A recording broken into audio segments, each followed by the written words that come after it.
Obrigado, boa tarde. Meu nome é do Benjamin, da Ibéria. Meu nome é Marcelo Vasconcelos, eu, na verdade, minha formação é design gráfico, né? E na UFRJ, na qual eu fiz também antropologia da arte, no mestrado. E aí fui trabalhar na Fundação João do Cruz, e aí eu vim para a parte de saúde, para fazer comunicação de saúde como tema de doutorado, e escolhi a área de jogos, né? Onde hoje eu atuo no polo de jogos e saúde, que é meio que um mini setor lá dentro que eu ajudei a fundar, né? Que começou a trabalhar com essa ideia de pesquisar jogos na saúde, né? Que é um pouco essa brincadeira que a gente faz com essa imagem aí. E sou do ICICT, que é um instituto com uma sigla imensa, que eu não vou repetir aqui porque eu vou me enrolar, mas a gente trabalha com informação e comunicação. Então a gente olha jogos como meio de comunicação em saúde, primordialmente, mas também como meio de informação. E a gente vai falar um pouquinho sobre isso e a gente progride.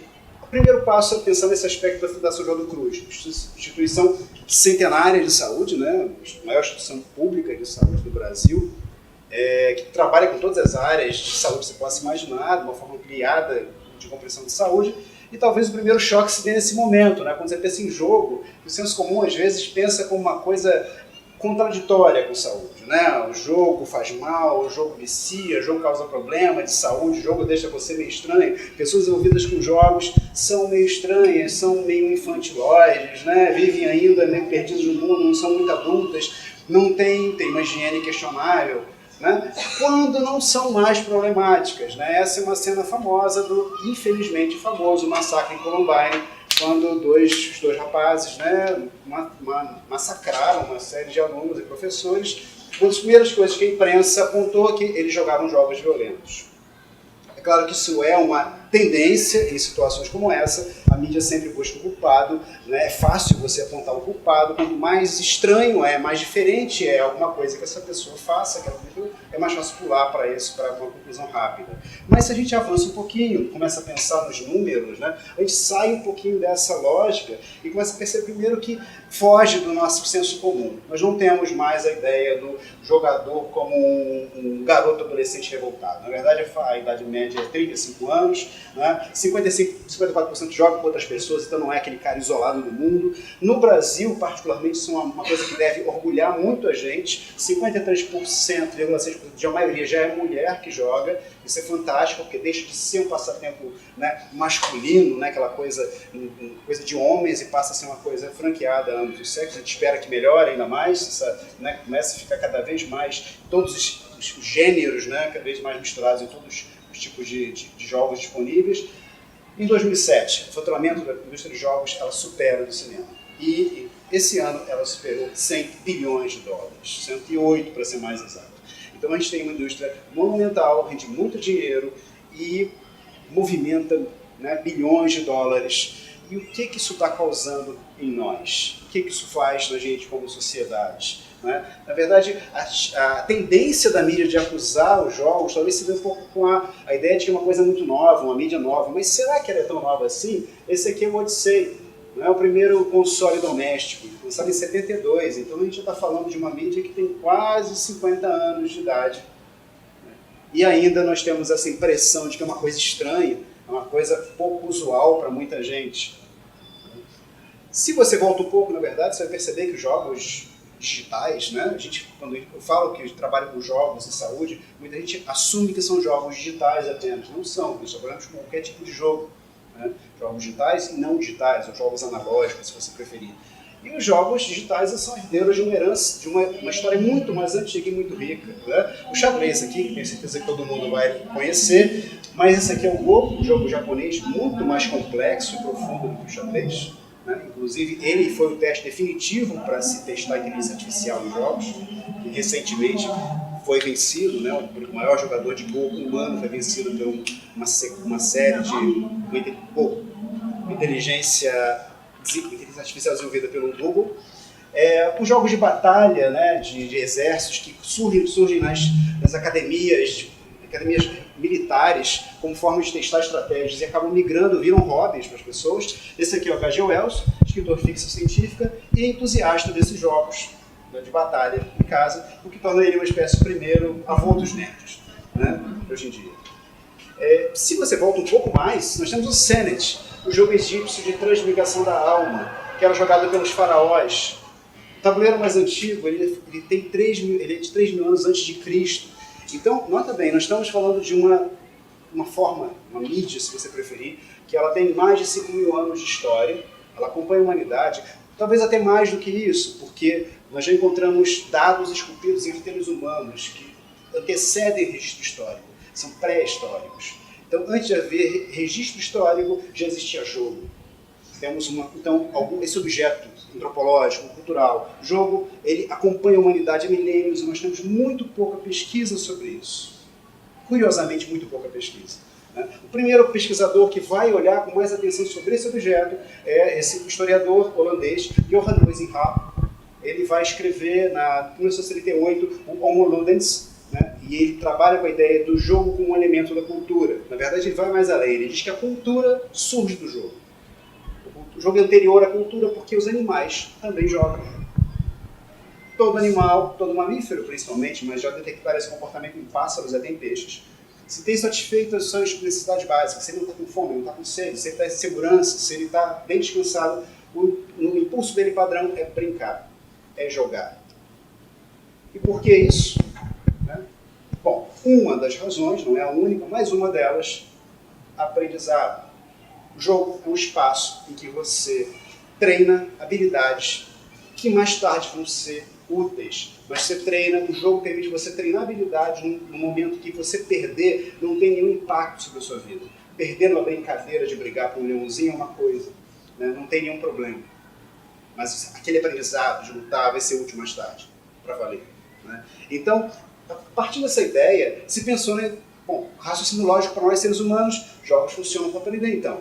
Surge a ideia dos jogos educativos, que começa a ser momentaneamente vira um grande filão, principalmente com o advento dos computadores, e logo se percebe que não, ninguém gosta de jogos educativos. Quem já jogou aqui jogo educativo sabe o que eu estou falando, são horrendos, seja franco comigo. Muito texto, muita preocupação em te ensinar alguma coisa, na verdade, apesar de muitos criadores serem bem intencionados, eles não sabiam fazer jogo, eles estavam preocupados em pegar um livro, vestir de jogo e tentar te convencer que aquilo é legal. Não funciona assim. Então, na verdade, em várias entrevistas a gente já percebe que existe uma repulsa dos jogadores contra o jogo educativo. Quando ele percebe que é educativo, ele já para de experimentar, já repele aquilo. Então se cria um novo conceito, uma nova abordagem, chama-se jogos sérios. Desculpa. A ideia de jogos sérios são o quê? Jogos que trabalham com uma forma diferente de pensar o divertimento e o aprendizado. E por que isso? Porque se você parar para pensar, existe uma repulsa aos jogos educativos. No entanto, a pesquisa TIC em crianças de 2010, quer dizer, já vão lá 8 anos, então a tendência é que isso tenha até acelerado mais. As crianças entre 5 e 10 anos, a aproximação dela das tecnologias, o uso do computador, da internet, 90% se dá por videogames, por jogos na internet. Então, é uma tecnologia que ela é extremamente atraente, extremamente sedutora e que a educação, a ciência, a saúde não está sabendo usar de forma adequada, mas a indústria sabe usar muito bem. Com a diferença que a indústria não tem nenhum tipo de critério, a princípio. O interesse deles é fazer dinheiro. Então, nós temos uma obrigação, qualquer profissional que trabalhe com educação, com saúde, com preocupação realmente com o aprendizado, formação das novas gerações, a gente tem que colonizar esse espaço. E aí, essa ideia dos jogos sérios é o quê? É você criar situações, criar ferramentas e mecanismos de jogos que sejam não só para aprender, mas que sejam primordialmente divertidos, interessantes. Se o jogo não é divertido, atraente, a pessoa não chega a aprender. A verdade é essa. E aí se tem a ideia de que os jogos têm que se ensinar pelas suas regras. O que o pessoal chama de retórica procedimental. Explicando. Imagina um jogo sobre prevenção ao fumo. Eu poderia fazer um jogo que aparecesse uma mensagem do tipo: o cigarro contém nicotina que causa uma série de males ao organismo, certo? Poderia fazer um jogo mostrando uma imagem do pulmão de um fumante negro também, Mas imagina um jogo que fosse só uma pessoa correndo e que se ele tocasse no cigarro, o bonequinho começa a correr mais devagar. Ele para tossir. Não preciso dizer mais nada. O jogador instintivamente ele ia parar de tocar no cigarro, ele ia evitar o cigarro, ele ia entender que, olha, isso aqui tira o meu potencial, isso me limita de alguma forma. Isso chama retórica procedimental. As regras, os procedimentos ensinam. O jogador aprende pelo que ele faz. E é muito poderoso por causa disso. Porque ninguém fala para ele nada. Ele faz a ligação de causa e efeito. Isso em termos de saúde, em termos de ciência, é formidável para ensinar processos.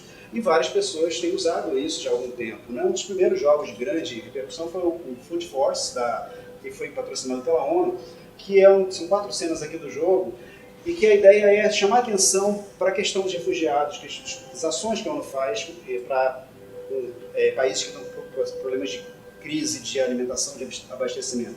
O jogador faz missões de recolher refugiados, leva para um campo de refugiados, ali tem que fazer ações para equilibrar, fazer distribuição de grãos, de alimentos para garantir que todos sobrevivam. Ou seja, ele faz de uma maneira muito metafórica coisas que a própria ONU de fato faz nos países que têm necessidades. Qual é a lógica disso? Primeiro, sensibilizar. Fazemos assim. Segundo, quando termina o jogo, mostra uma mensagem. Saiba como ajudar de verdade. Então o jogo, né, o que eu chamo de jogos sérios, que se tornou essa nova forma de chamar esses jogos, ele sempre tem esse elo de trazer para uma ação no mundo real. Sempre, quer dizer, aplique isso no mundo real. E outros sistemas fazem isso. Esse caso é mais interessante ainda, chama-se Fazendeiro do Terceiro Mundo. Ele é um jogo que você administra uma fazenda. Tem vários jogos de entretenimento que são assim, o SimCity, de repente alguns vão lembrar desse jogo, você administrar uma cidade, né? E tem outros, tem um jogo que você de fato administra uma fazenda, um jogo de entretenimento.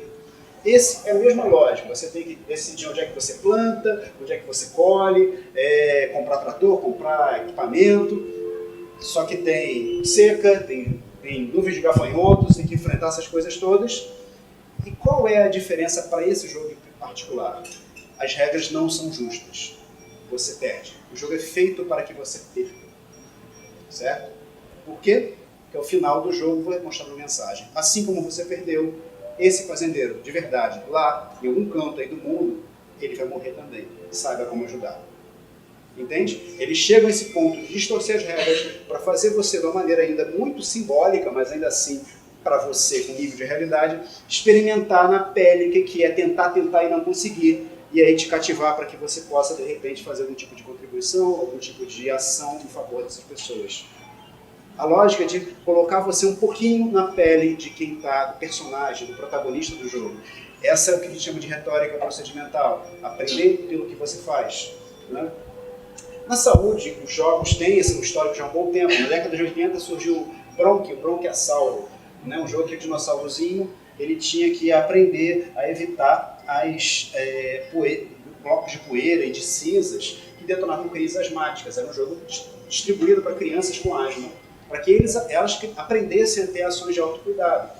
Era um jogo que não era vendido em loja, era receitado por médicos, mas teve um sucesso ainda que limitado e marcou a primeira entrada dos jogos, né, no mundo dos jogos digitais, jogos de saúde. Mas tem vários outros. Esse é um jogo de tabuleiro, que depois virou uma versão para iPad, o Pox. É um jogo feito especificamente para responder ao movimento anti-vacinação americano, né, que é um problema hoje muito grave, vocês devem saber. E nesse jogo periodicamente existem surtos de doenças no tabuleiro, e a cada ação o jogador pode fazer ações de cura ou pode fazer ações de imunização. E as regras são elaboradas de tal maneira que se você só cura, você perde o jogo. A epidemia se espalha de maneira, né, irremediável. Então, as regras, ninguém precisa dizer para você, olha, vacina é uma estratégia eficaz. Você joga uma partida, joga duas e você percebe que é a única estratégia que funciona a longo prazo. Certo? Retórica procedimental, a regra ensina. Deixa o jogador jogar que ele vai perceber sozinho, vai ligar 2 mais 2, vai fazer ali, entender o princípio. Esse já é um jogo para a saúde também, na verdade, jogo terapêutico, que é dado para pacientes de AVC que estão se recuperando de AVCs. É o chamado Circus Challenge. E o jogo usa controle de sensores de movimento. E eles modelaram aqueles exercícios que são muito monótonos para o paciente fazer, mas tem que ser feito, tem que se recuperar. Eles modelaram como tarefas, como exercícios, né? Números de ciclo. E o paciente tem que fazer os números para ganhar pontos. E aí duas coisas acontecem. Primeiro, o paciente ele fica menos monótono, porque ele tem um estímulo visual, ele compete, fica mais divertido para ele. Segundo, como ele quer ganhar os pontos, né, e isso é avaliado, como bem ele está fazendo, o exercício que ele faz fica muito mais bem feito, quer dizer, a qualidade do tratamento dele de fato melhora. Né? Então nós temos jogos para trabalhar com conscientização, para trabalhar com aprendizado, para trabalhar com terapia, né? E nossa categoria ouro na área de saúde, né, pela forma como ele foi criado e avaliado, é o Remission, um jogo feito para crianças e adolescentes com câncer. É um jogo que foi desenvolvido com a ajuda de médicos, enfermeiros e as próprias famílias dos pacientes, na qual o jogador ele encarna essa robozinha, que ele é miniaturizada, colocada no corpo humano, e ela tem que enfrentar células cancerosas. E ela usa armas inspiradas nos tratamentos. Então ela tem uma pistola radioativa, tem foguetes bioquímicos, e o interessante é que eles fizeram um acompanhamento muito cuidadoso, fizeram trials mesmo, comparando com outras mídias, e a intenção era aumentar a autoestima do paciente e o conhecimento sobre a doença. E eles perceberam que, de fato, isso aconteceu com um efeito ainda extra. Né? As crianças, elas começaram a se submeter ao tratamento, né? Quimioterapia, radioterapia, que são tratamentos muito agressivos, muito dolorosos, principalmente para crianças. Eles começaram a se submeter de forma mais voluntária. Ou seja, estamos fazendo essa parte para combater, para vencer a guerra. Então, efetivamente, o jogo contribuiu para melhorar a qualidade do tratamento e a qualidade de vida dessas crianças. Então, o jogo foi um retumbante sucesso do que ele se propôs. Né? Tudo isso, no campo da saúde particularmente, que nos interessa muito esse aspecto da relação do jogador com o personagem dele no jogo, do avatar. Né? Existe uma relação interessante, porque apesar de ser essa coisa bem cartoon muitas vezes, uma coisa muito simbólica, né? Não é uma coisa realista, mas as pessoas têm esse elo afetivo com... E é nesse processo que a gente consegue ensinar alguma coisa. O que ele faz para manter esse personagemzinho vivo no jogo, de repente ele pode trazer para a vida dele. Com esse raciocínio que a gente consegue ensinar muita coisa dos jogos para a saúde. No jogo, para você pensar em termos de ciência, divulgação de ciência, muito mais. Esse aqui, o Space War, é de 61. Ele é jogado em mainframes, né, em grandes computadores das universidades, e ele já incorporava física, já modelava o espaço, o buraco negro no centro do universo, né, e fisicamente. Então a ciência já estava ali desde o princípio. Né. E hoje muito mais. Esse jogo, um jogo mais recente, Deus Ex, Human Revolution, ele se passa em laboratórios. A ideia de DNA, manipulação do DNA, a questão da ética de manipulação de seres humanos está imersa na história do jogo o tempo todo. Isso aqui é um artigo científico que você lê dentro do jogo. Chega, inclusive, ao refinamento de ter a referência corretamente colocada. Aquelas referências que a gente tem dificuldade para escrever um artigo científico, ficar reclamando de colocar, pois é, eles colocaram direitinho dentro do jogo a referência. Então, o cuidado que se tem de fazer essa articulação do jogo, dos jogos digitais, principalmente com ciência. Existe um casamento aí muito interessante já de anos. Então, é um espaço muito rico para a gente poder trabalhar essa divulgação científica e saúde. E a gente tem feito um pouco isso. Esse é o nosso primeiro jogo, um pequeno joguinho, um news game lá que a gente fez no Fiocruz, é o jogo do acesso aberto. É uma questão, para quem não sabe, o acesso aberto defende o uso livre dos resultados das pesquisas científicas, né? Ou seja, não entregar para as editoras científicas o direito de comprarem o que eles quiserem, impedir que as pessoas acessem os resultados das pesquisas. Né? Todo o conhecimento tem que ser livre. Isso para a saúde, por isso a Fiocruz é muito ciente, muito ciosa dessa questão. Para a saúde isso é muito sério, porque se o seu médico ele não tem acesso a um artigo que diz que o médico está te dando tem um efeito colateral muito perigoso, isso pode impactar a sua saúde, né? Pode causar danos a você. Então a gente luta muito a favor do acesso aberto, e esse jogo é para ilustrar um pouco isso para o leigo, que não está a par desse debate que está acontecendo na sociedade.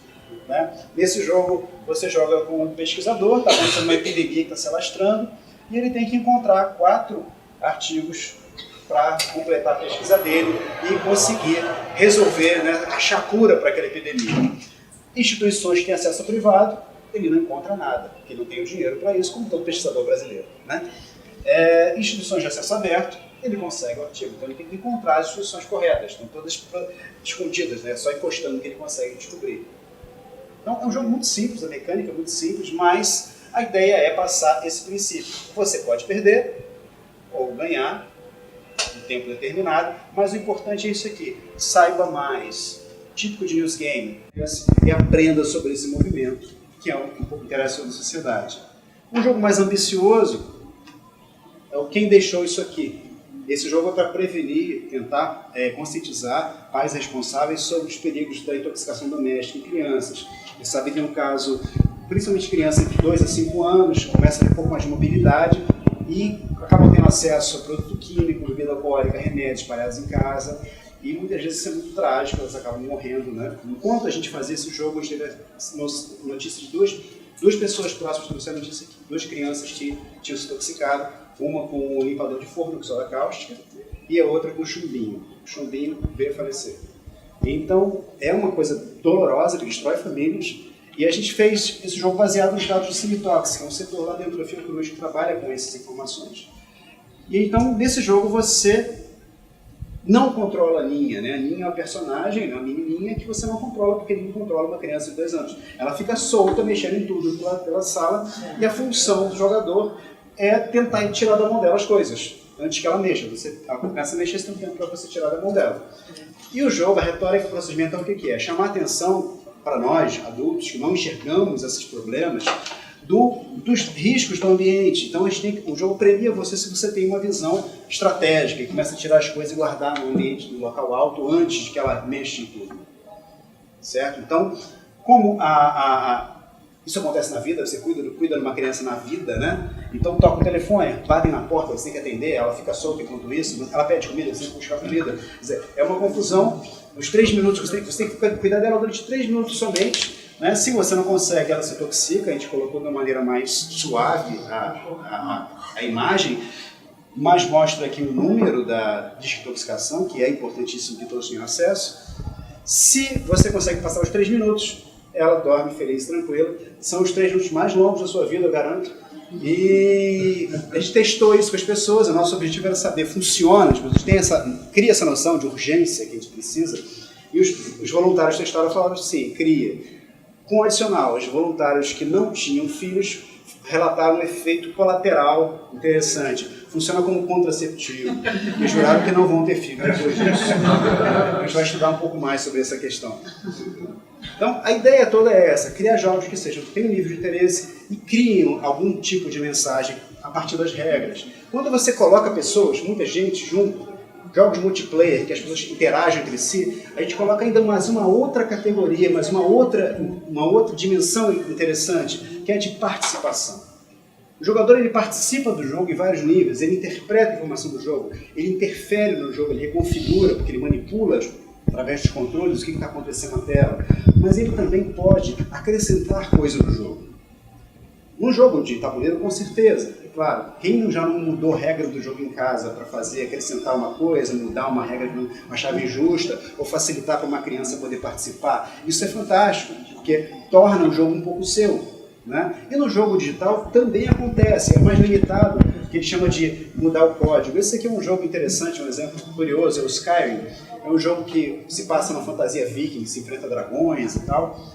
Mas é muito detalhado, porque você tem enormes vilas e enormes cenários, e a empresa que fez, ela criou sistemas na qual um jogador que tem um pouco mais de habilidade, não muito, mas um pouco mais, pode acrescentar coisas no jogo. Então o cara pode criar um armamento novo, criar uma roupa nova e colocar no jogo, e oferecer para outros jogadores colocarem também. Isso é interessante, porque o jogo ele começa a se expandir mais do que os criadores do jogo pensavam. O jogo começa a tornar uma coisa comunitária, construção. Isso para quem pensa em termos de saúde, como uma construção coletiva, que é um dos focos do SUS, da Fiocruz, inclusive, né? Saúde como uma construção da população, não só o que vem de cima, é muito interessante. E é claro que o pessoal começa a acrescentar muitas coisas interessantes. Né? Tenho certeza que todo mundo vai concordar comigo que colocar o Batman em um jogo Viking é um grande sinal, né? Um grande avanço para a saúde. Mas pensa comigo, a gente está... Uma grande corporação está abrindo voluntariamente o seu produto para que outras pessoas interfiram nesse produto. Isso é um evento muito interessante. E, a princípio, o pessoal achava que estava limitado a quem programasse. Então, quem no programa fica um pouco de fora dessa festa. Mas não, porque os jogadores se empolgam com isso. Eles começam a criar, independente de estar dentro ou fora do jogo. Você vai perceber jogadores fazendo desenhos inspirados no jogo.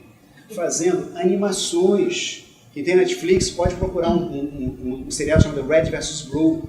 É um seriado de humor todo gravado dentro de um jogo chamado Halo, né? Sem nenhum tipo de conhecimento de programação. Os jogadores sempre começaram a gravar o que vinha na tela e dublaram por cima. Sites que o cara conta histórias, conta as aventuras dele, dá dicas. E histórias em quadrinhos, que ele captura cenas do jogo e coloca balões. Quer dizer, o jogo vira material para a pessoa criar, ele expande o que foi feito. Além disso, quando você pensa que tem um monte de gente jogando junto, cada pessoa aqui, cada herói aqui nessa cena é um jogador. Para quem tem dificuldade de conseguir que todo mundo pose para foto de família no Natal, olha só que inspirador. Né? Isso aqui é mais fantástico ainda. Quando você passa para esse nível de organização social, isso aqui é o caso, o World of Warcraft, é um jogo multiplayer que tem aqui no Brasil. Ele é o maior do mundo, né, desse tipo de jogo, um jogo de fantasia. Chegou a ter 13 milhões de jogadores online. E um desses jogadores era uma moça chinesa que estava em estado terminal, jogava no hospital e ela veio falecer. Quando os jogadores souberam que ela tinha falecido, eles organizaram um funeral para ela, online. Fizeram um enorme funeral, e o que eu queria chamar a atenção para vocês é que ninguém game designer, ninguém criador do jogo jamais criou regra para funeral, ninguém pensou em fazer isso. Isso foi tudo espontaneamente surgido da mente dos jogadores. Nós queremos fazer isso porque é nossa amiga. Então, o jogo é o espaço na qual existe criação dos jogadores. Não é uma coisa que uma empresa fria pôs, colocou e pronto, agora está aqui, é isso e pronto, acabou. Não, é um elemento para nós criarmos em cima. E por isso é uma coisa que nós podemos usar. Para o bem e para o mal, mas nós podemos criar coisas interessantes. Esse é um exemplo interessante de construção social dentro de um jogo. Imagina a gente se apropriar isso para a ciência e tecnologia, imagina se apropriar, pensar numa discussão sobre política de ciência dentro do jogo, como a gente trabalha com uma epidemia, lida com uma epidemia dentro do jogo, numa situação dessa, né, uma coletividade dentro do jogo digital. Então existe um espaço para a gente poder pensar nessas coisas. Como é o nome desse jogo aí? World of Warcraft. Hã? Sim, tem um filme. Esse aqui é uma experiência mais local, né, de um amigo nosso da Universidade do ABC, o professor André Brandão. Ele fez um jogo para crianças com síndrome de Down, que é o G-Crip, são 4 telas. É um jogo muito legal para estimular a criança a mexer com o computador e tal. Ele tem muitas ideias muito boas no jogo. Por exemplo, a criança quando começa o jogo ela é saudada pelo Betinho, que tem traços típicos, né, de uma pessoa com Down. O cursor é uma mãozinha com dedos curtos, né, como também é típico. Down. Mas o que eles não contavam é que eles soltaram o jogo, eles começaram a receber e-mails e ligações de pais e mães dizendo coisas assim: olha, agora quando eu chego em casa, meu filho vem correndo me contar o que ele fez no jogo. Agora minha filha quer jogar comigo o tempo todo. Agora meu filho joga no meio dos primos, ele chama toda a família para jogar com ele. Quer dizer, o jogo virou um polo para reunir as pessoas em torno do jogo. Né? A expectativa não se limita, não se encerra dentro da tela. Ele vira, na verdade, um nexo onde pessoas se reúnem. E isso é um poder interessante dos jogos desde tempos imemoriais. É um espaço onde pessoas se reúnem. Mesmo o jogo digital faz isso. E isso é um valor muito grande para quando a gente pensa de participação, para comunicação, para compartilhamento de informações. Né? E a gente não lembrar que existe, né, contato de lá, da tela para dentro e de tela para fora também. Né? Mesmo quando é um jogo individual, nós temos esse tipo de coisa acontecendo. Né? Esse momento que as pessoas se juntam para jogar. Então é um espaço muito rico para a gente pensar a forma de compartilhar conhecimento através dos jogos. E esse espaço de criação pode ser também rico até para se criar jogos, né? Eu vi aqui exemplos, um monte sempre super legais de criação de jogos. Esse aqui é um feito lá com uma colega nossa. Ela pegou os alunos, ela dá aula lá na escola da Fiocruz, e ela fez o SUSlândia, um jogo sobre administração do SUS. E o que é interessante foi o processo de criação, porque lá pelas tantas, nesse jogo os alunos administram hospitais. Alguém falou de que vai ter fiscalização. Alguém perguntou, posso subornar o fiscal? Aí ela perguntou, tem na vida real? Tem. Então criaram uma regra para subornar o fiscal. E uma para pegar o suborno. Né? Então, modelando as regras, você modela, você interpreta o mundo. Você faz com que o aluno ele comece a repensar o mundo dele. Não é dizer, não é ter você que vender uma visão do mundo pasteurizada, perfeita, gourmetizada. Não, tá, tem um monte de problemas, vamos colocar isso no jogo aqui e ver como é que isso funciona, ver o que a gente pode fazer a respeito. Né? Um outro momento, um último exemplo interessante do jogo, que a gente fala muito do jogo, a gente fica muito na coisa ferramental, né? O jogo é um meio para isso, meio para aquilo, mas o jogo, ele, como eu falei, ele é um meio que acompanha a humanidade, ele existe por si mesmo. E talvez valha a pena pensar em um exemplo como esse. Death Dragon Cancer é um exemplo de um jogo como mídia.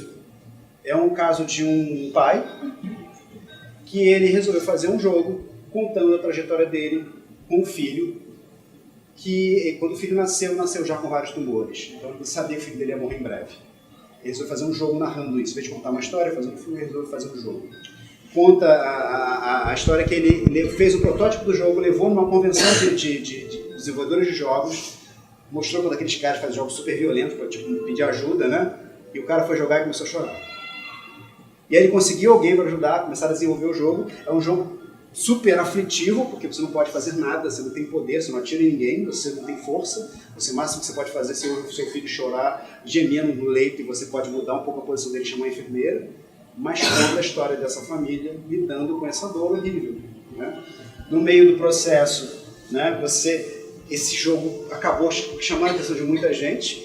Não é um jogo sobre saúde no sentido estrito, quer dizer, o jogo não ensina sobre câncer, não conscientiza, não é para curar câncer, só conta uma história. Mas nesse processo, né, a criança, no meio do processo, o menininho morreu, eles lançaram o jogo a si mesmo como um tributo a ele. Mas isso se tornou maior do que a própria experiência inicial, né? Porque virou um ponto de encontro de muita gente. Um monte de gente que tinha perdido já filhos, pais, mães, entes queridos com câncer, começou a usar o jogo como forma de se encontrar, forma de contar, qual forma de se abrir. Quer dizer, feridas que estavam, de repente, guardadas há anos, começaram a usar o jogo como isso. Então o jogo ele pode ser mais do que, também, mais até do que uma ferramenta. Parte da nossa humanidade, que a gente experimente coisas, se colocar no papel de outra pessoa, né? Viver um pouquinho da vida do outro. E isso é muito, muito especial. Vale muito a gente pensar sobre isso. Por fim, e agora eu queria pedir para tocar aí o vídeo, é só dar um clique aqui, quem tiver aí. Queria que vocês só vissem comigo esse vídeo. A legenda, infelizmente, está em inglês.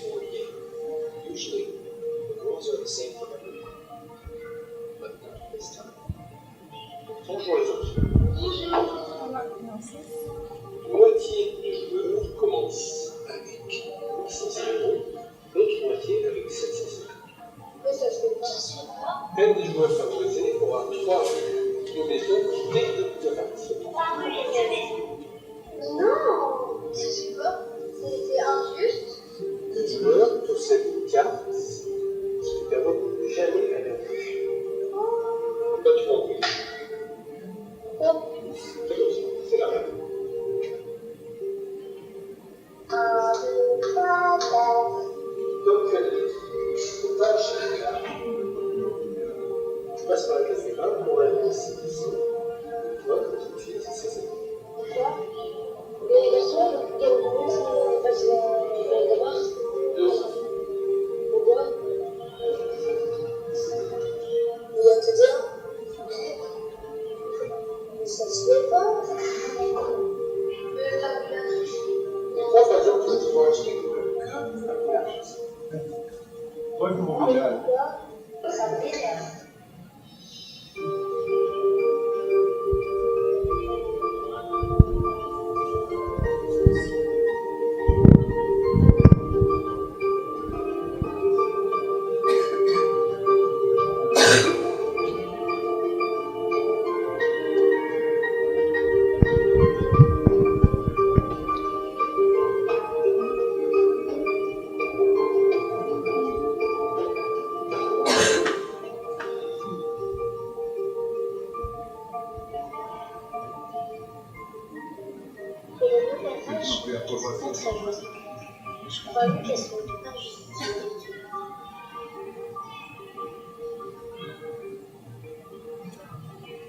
Você pega o banco, o jogo super, considerado um dos piores jogos do mundo, né? Banco imobiliário. No meu tempo, E você modela ele de acordo com as regras do mundo, né, que nós vivemos, coloca isso no jogo. Qualquer criança vê o quanto está esquisito, está distorcido. Aí esse discurso, meritocracia, isso tudo desmonta. Você vê o quanto que é bobagem, o quanto que não sustenta. Né? É impressionante como é que os jogos podem ser bons para mostrar, revelar certas coisas. Porque o que está misturado, que tem muito detalhe, tem muita cortina de fumaça, quando você transforma em regrinha simples, né, você quebra isso. Isso, em termos de aprendizado, é formidável. Né? E quando você começa a enxergar o mundo com essas regras, em formas de regras, de causa e efeito, isso os jogos dão pra gente, né, talvez você comece, as crianças começam a perceber o seguinte: essas regras foram feitas por alguém. Né? O game designer criou esse jogo. Aí, assim como ele foi criada, na sociedade também as regras não foram dadas, não caíram do céu. Foi um Deus que fez isso, estão gravadas em pedra. Alguém criou essas regras. E se elas foram criadas por alguém, elas podem ser modificadas, podem ser alteradas, elas podem ser aperfeiçoadas, pode tornar o jogo mais justo para todo mundo. E aí, a hora de você reverter, você sai do jogo e vai para a vida. E isso, né, também é saúde. Isso que eu queria contar para vocês. Obrigado.